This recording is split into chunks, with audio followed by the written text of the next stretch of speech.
அனைவருக்கும் வணக்கம். நாம் இப்பொழுது என்ன உணவு சாப்பிடலாம், இந்தியர்களாக இருந்து நாம் என்ன உணவு சாப்பிட்டால் நமக்கு உடம்பு தெம்பாக இருக்கும், நன்றாக வேலை செய்ய முடியும், எந்த ஒரு வயிற்று பிரச்சனையும் ஏற்படாது போன்ற விஷயங்களை பற்றி பார்க்கலாம். நாம் உண்ணும் உணவிலே எல்லா சத்துக்களும் இருக்குமா என்று பார்த்து கொள்ள வேண்டும்.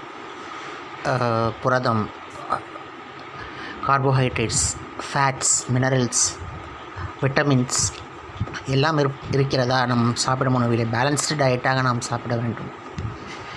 நாம் சாப்பிடும் சாப்பாட்டிலே ஈஸியாக செரிமானமாகக்கூடிய விஷயங்களை நாம் சேர்க்க வேண்டும்.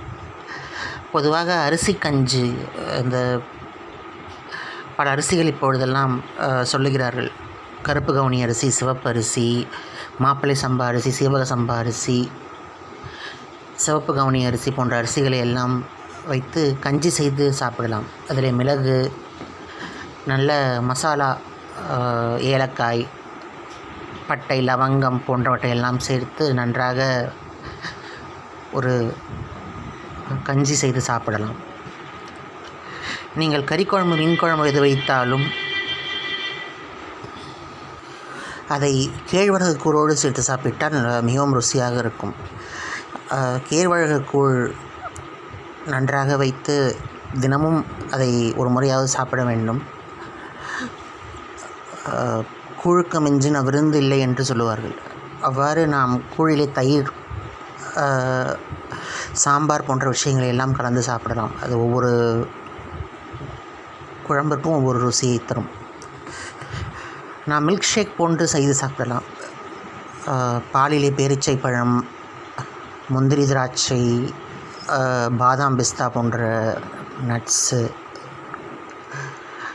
அந்த அத்திப்பழம் போன்றவற்றை எல்லாம் சத்துள்ள பொருட்களை எல்லாம் பாலிலே கலந்து அதை மிக்சியிலே போட்டு அடித்து சாப்பிடலாம். அது ஒரு எனர்ஜி ட்ரிங்காக இருக்கும். நாம் இரவு படுக்கும் பொழுது பாலும் தேனும் கலந்து சாப்பிட்டு விட்டு படுக்கலாம்.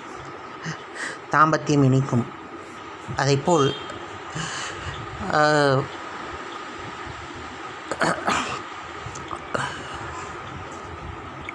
இரவிலே பால் சோறு சாப்பிடுவது மிகவும் நல்லது.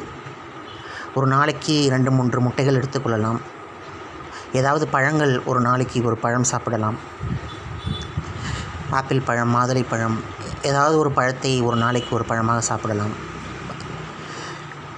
அவ்வாறு சாப்பிடும்பொழுது நமக்கு எல்லாம் சரியாக இருக்கும். Eat healthy, think better and live better என்பது தான் நம்முடைய கான்செப்ட்.